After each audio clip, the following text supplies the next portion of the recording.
All right, I want to thank all y'all for sticking around here for the Sharpening the Sword half hour. What we're going to do, what I would like to try to do through a few of these lessons is touch on some things that I think would be important for us to learn today. There are going to be a few different things in which we will be discussing, but we're going to be we talked about Abraham yesterday. And when we were going through Deuteronomy, some of the passages that we have been going through and studying on Wednesday nights, at least have led me and through some different discussions and things like that, with the idea of the promise of the promised land and the idea of it being forever and kind of this idea of the covenant between Abraham and those individuals. So we're not going to discuss just that, but through some of these lessons, we're going to be talking about that. What I would eventually like to get into is the timing of the divided kingdom, because what we're going to see here again is the idea that through this idol worship, through forgetting God, the children of Israel are going to lose their promised land, as we typically refer to that place as the promised land. And what they're going to find, and through the study of the divided kingdoms, Israel and Judah, and then we're going to be talking about the carrying away of the northern kingdoms into Assyrian captivity, and then the Judah being carried away into Babylonian captivity. So kind of leading up to that, hope to get into some prophecies a little bit through some of that, and then eventually maybe kind of coming down into doing a little history, going into the New Testament. After that, some time between the Testaments, that intertestament period as it's called or commonly referred to as. So what we're going to kind of be focusing in that direction. Again, addressing, not saying, well, I'm going to give you an intro to the New Testament and go all the way around the world to get there, which I will do if you're not careful. But instead of that, we're going to look at some different things that maybe are some questions that we have today. And as we progress through this, we'll eventually get into the idea of this introduction into the New Testament. And then we'll talk about some teachings and sayings of Christ, the parables and miracles, some things like that. So I think it'll be a good study. That's the direction in which we will be going. We may take a break or two through some of that. Again, if we build up to a point and then go from there.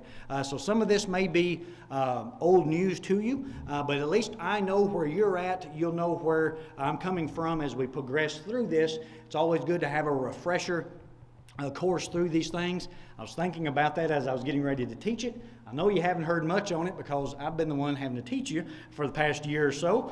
So I know you haven't because I haven't done my job in doing that. We've gone through, again, the church history. I've enjoyed that study. Oh, let me make a point of this. If you go to our YouTube page of just the Murray City Church of Christ, if you go to our YouTube page, there's actually a playlist of the church history lessons 1 through 34. So if you want to just listen to those or you want to access them a little quicker or tell someone about that, you have that ability to do so, and it will play just one right after the other. So if you have kids that can't go to sleep, put that on. It'll lull them right down to sleep if that be the case. Whatever you need to, you benefit from that however which way you need to in that regard. But let's look at the patriarchs today. So again, last week we spoke about Abraham, but let's go through and I'll try to be a little slower. I've got a lot of material, but I've got we've got time to go through this. So let's make sure we're all on the same page as far as when we talk about Abraham and the patriarchs. And when we begin to talk, because we'll talk about terms like children of Israel. And we think, all right, well, who are the children of Israel? We talk about Jews. And again, according to Brother Guy N. Woods, we have Hebrews, Israelites, and then Jews, and what the distinction is between these three terms, and we'll kind of talk about that as well as we go through this. So we want to make sure our terms are correct when we go through, again, the promised land.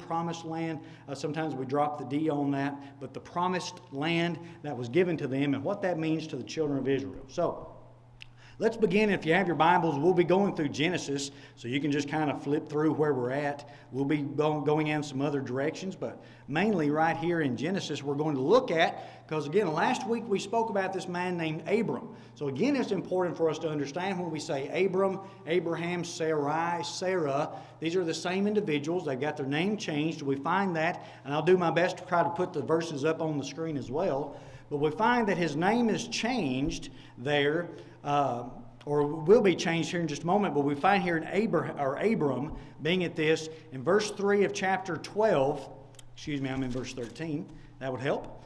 All right, where he's told to leave, we spoke about that. He leave the land of Ur of Chaldees, leave Haram, and then we find him there in verse 3. I will bless them that bless thee, and curse him that curseth thee, and in thee shall all families of the earth be blessed.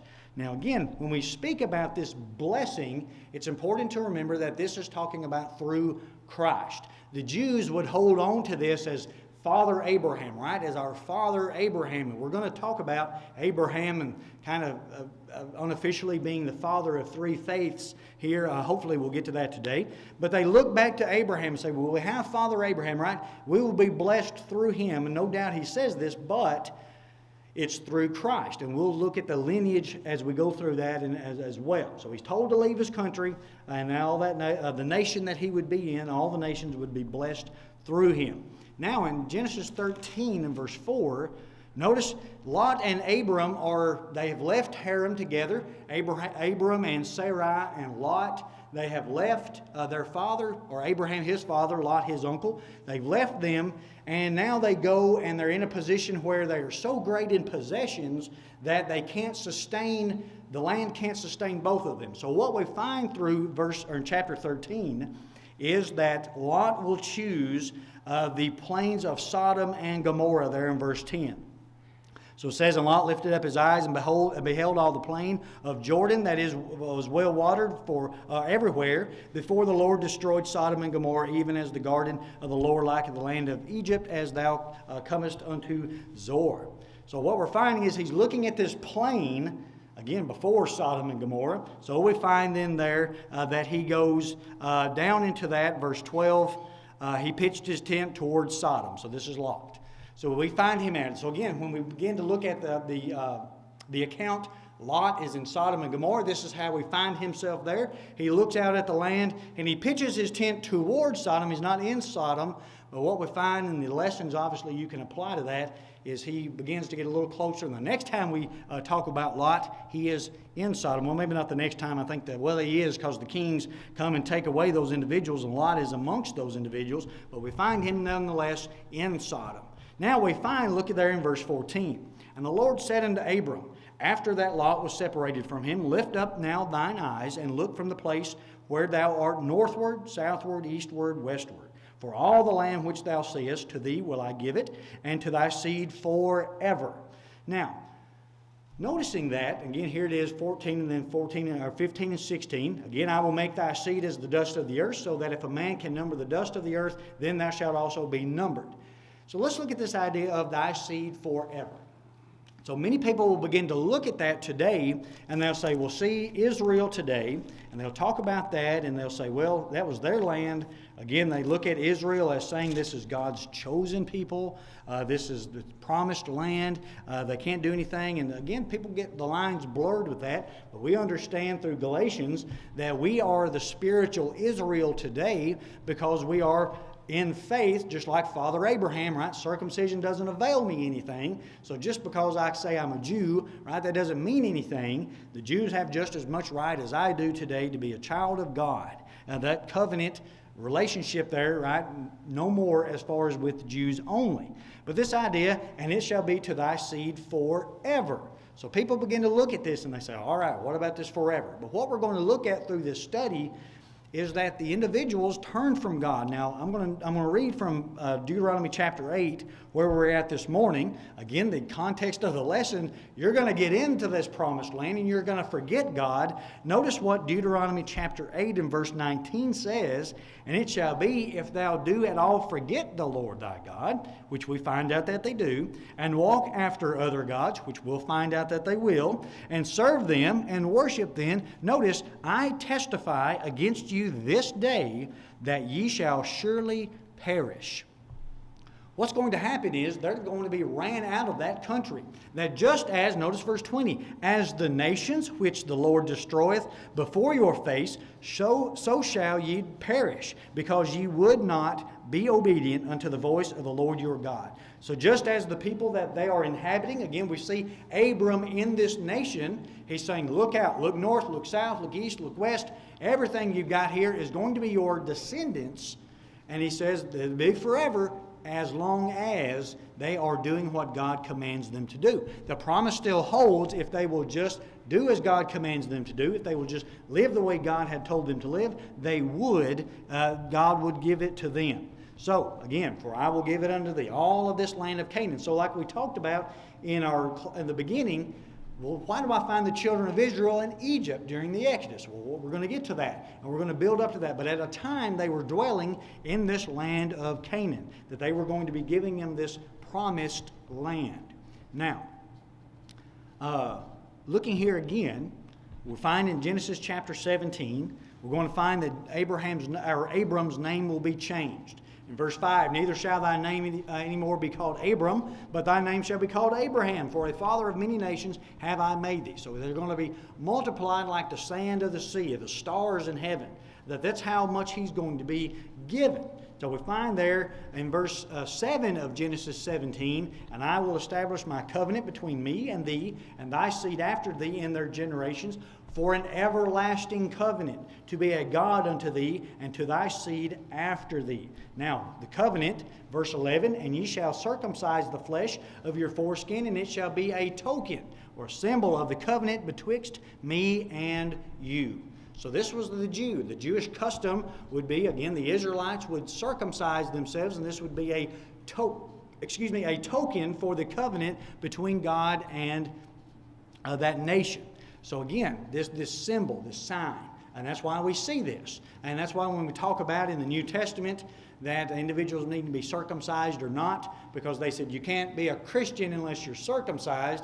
Well, we do it today, obviously, for health reasons, but in that time it was the symbol, the covenant. Now, noticing there as well in Genesis chapter 22 and verse 18, the promise given there of God again, and in thy seed shall all the nations of the earth be blessed, because thou hast obeyed my voice. So all these nations, this promise, this blessing is continually given there to Abraham. So Genesis chapter 22 there is where we're finding that. Now, let's look at this for a moment here. We think, all right, they're childless. They had an heir. They had a member of the household that they were going to give this great fortune to, right? The wealth that Abraham possessed. So God's going to tell them that they're going to be this great nation, that they're going to be blessed. But when we read back in Genesis 16, notice that, and for the sake of time we won't read all of this, but Genesis 16, 1 through 6, Sarai and them, they think, well, God's not going to bless me with an heir, so let me help God out. Let me be the one that helps him out. And we find that Sarai would give Abram her handmaid Hagar. So again, this was common practice. We think about it today. We got to look through it through this lens of the time of this writing. But we find is this was customary that their handmaiden would be able to produce an offspring for that person. So we find there that she does have a child, that Hagar has a child, and God tells them to name him Ishmael. So what about Ishmael here? Let's examine him for just a moment. So again, Ishmael, a son of Abraham, and we're going to get into why a little bit about him with this, but if you look in Genesis 16, 7 through 12, as Sarai has told Hagar to leave, she's brought shame upon her because she was able to conceive and she is not able to have a child, so she sends her away. And we find there in verse 7, and the angel of the Lord found her by a fountain of water in the wilderness, by the fountain in the way of Shur. So what we're finding, though, is that God is going to bless the child. Verse 10, and the angel of the Lord said unto her, I will multiply thy seed exceedingly, that it shall not be numbered for multitude. And the angel of the Lord said unto her, Behold, thou art with child, and shall bear a son, and shall call his name Ishmael, because the Lord hath heard thy affliction.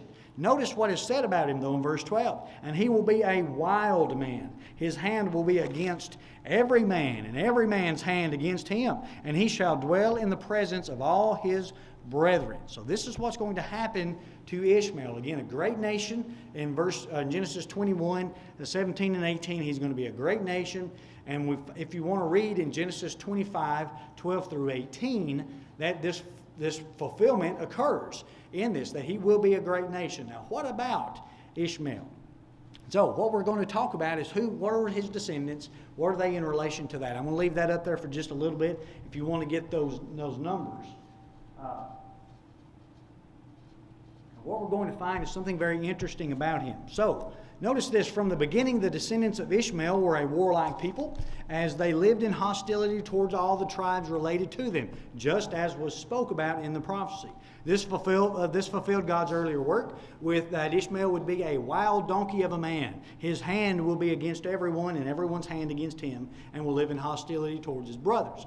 So what we're finding is that the descendants of Ishmael are what we would call today the Arabs or Arabians, right? They're going to settle down into, and the word Arab or Arab, the Arab desert, noticing that it's nomads. So this is the type of people that we're going to find. These are the descendants of Ishmael. So we find them today going in Saudi Arabia, right? The Arabian desert, that these individuals, they're settling in the Arabian Peninsula, and they're going to be, you can go to 1 Chronicles 1, 32 and 33, 1 Chronicles 1, 32 and 33, and we find the descendants of Ishmael, and later we'll find the descendants of Esau, which would be Jacob's brother. So again, make that distinction in your mind. We have Ishmael and Isaac, and we have Jacob and Esau. So these are two sets of individuals, so sometimes it's easy, you hear these things a little bit, the terminology. So Ishmael. So what we're going to find is, interestingly enough, that the Muslim individuals will trace their heritage back to Ishmael. I spoke earlier, there was a National Geographic article that talked about Abraham, the father of three faiths. And what they would go through and say was that the Jewish nation traced their lineage back to Abraham. The Christians traced theirs back, would go back to Father Abraham. And then the Arabs, right, the Muslims, they traced their heritage back to Abraham. Ibrahim, I believe, is the way it's pronounced in the Quran. And interestingly enough, I was looking through this in some of my research, and I'm going to read a little excerpt from the Quran here for you, and what they say about this, and see if this sounds familiar. This is going to be in the chapter of the ranged. Noticing, said they build for him a pyre, or the stack of wood, right, the stack of wood, and throw him into the flame. They deserve to plot against him, but we made them inferior. He said he, verily I am going to my Lord, he will guide me. My Lord, grant me a son, one of the righteous. And we gave him glad tidings for a clement boy. Now notice, and when he reached the age to work with him, he said, O my boy, verily I have seen in a dream that I should sacrifice thee. Look then what thou seest right. Said he, O my sire, do what thou art bidden. Thou wilt find me, if it please God, one of the patient. So what the Quran is saying, that Abraham will actually sacrifice one of his children, but what the Quran, when you look at the footnote, the Mohammedan theory is that it was Ishmael and not Isaac who was taken as a sacrifice. So what we have is them tracing their heritage back to Ishmael. These Arabian people, that God was going to make him a great nation, and they trace their lineage back to this man. And from that, we again, the descendant of Ishmael would be the prophet Muhammad. So they trace theirs back even to, and again, it's Ibrahim in the Muslim, when you look at the Quran, that's English translation, but they think that Ishmael was the one that was sacrificed. Any question or comment so far there about some of that?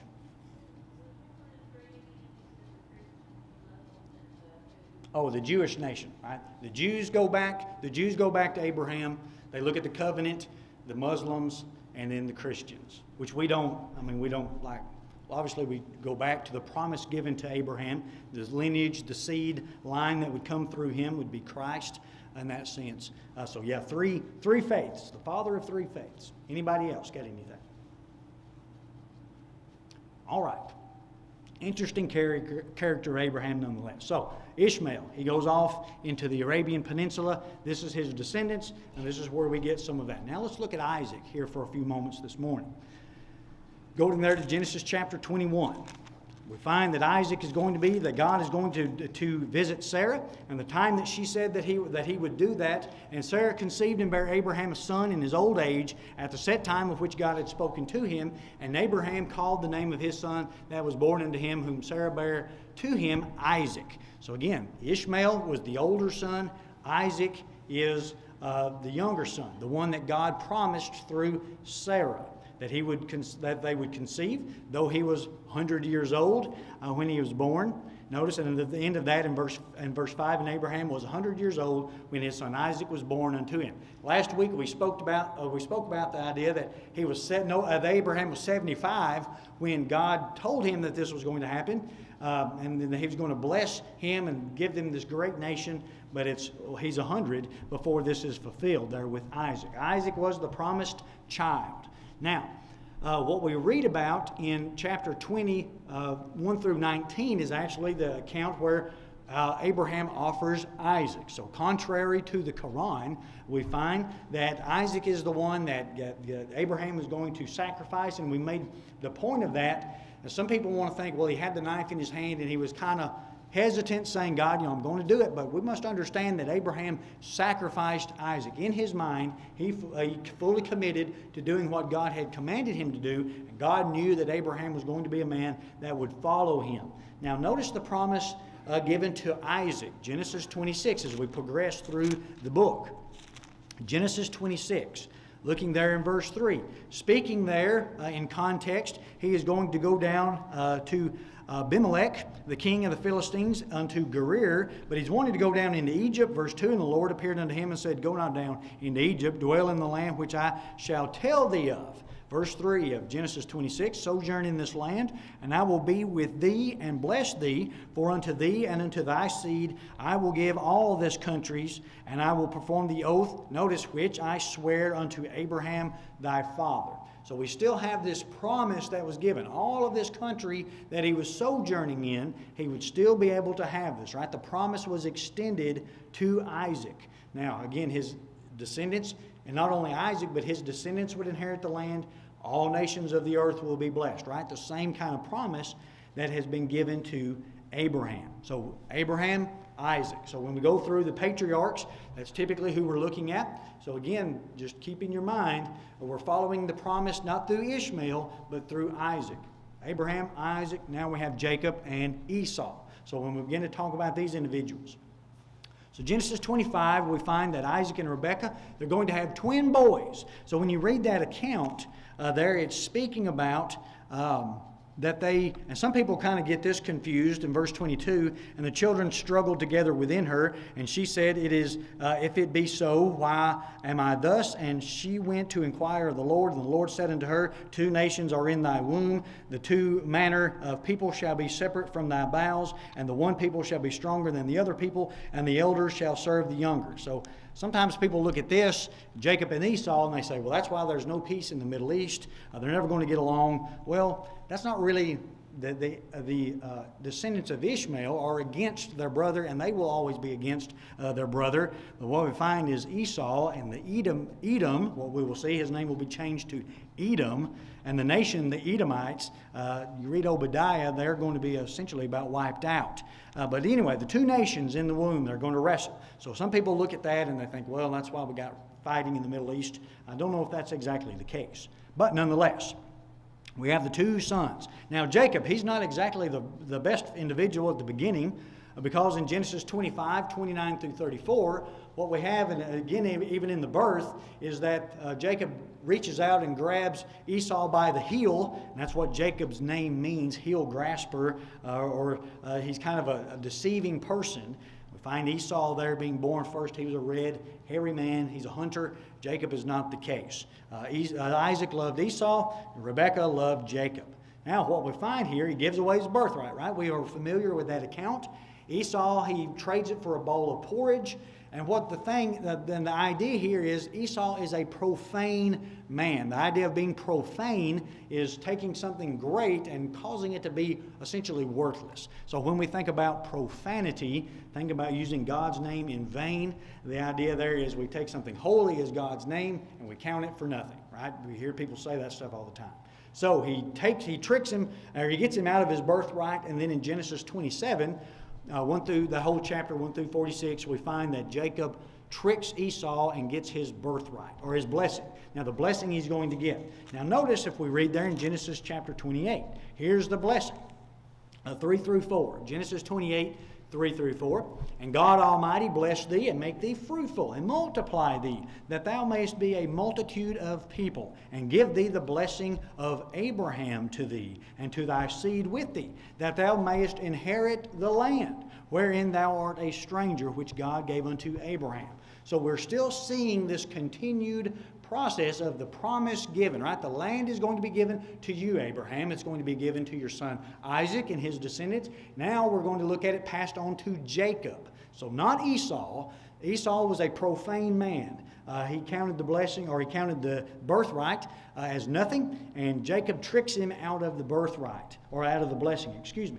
Now, when we begin to look at Jacob, so when we discuss the children of Israel, I think it's important when we look at this. Well, let me skip a passage real quickly here. We're going to context. Genesis chapter 32 and verse 28. Genesis 32, verse 28, we find here, and he said, thy name shall not be called no more Jacob, but Israel. For a prince hast thou power with God and with men, and hath prevailed. So after Jacob wrestles with the angel there that night, he changes his name to Israel. So this is the name. So when we talk about the children of Israel, we don't exactly want to say, well, everything, everybody like that. No, the children of Israel, when we were discussing that in our class, the Exodus through Deuteronomy, the children of Israel, who is it? That's the descendants of Jacob.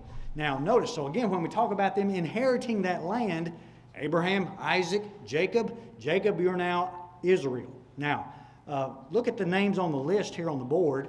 Here we find the 12 tribes. So the patriarchs, they're Abraham, Isaac, Jacob, and through Jacob, who do we get? Jacob is with Leah, or Leah, however you want to pronounce that. They have Reuben, Simeon, Levi, and Judah initially.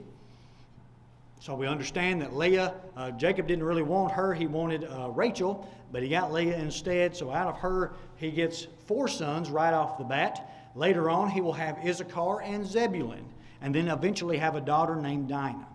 Now, Jacob also has Rachel's handmaid. We saw this with Abraham and Hagar, that she is unable to have children. Rachel's unable to have children. So he gives her her handmaid Bilhah, and through Bilhah, Jacob and Bilhah have Dan and Naphtali. So these 2 tribes, Dan and Naphtali.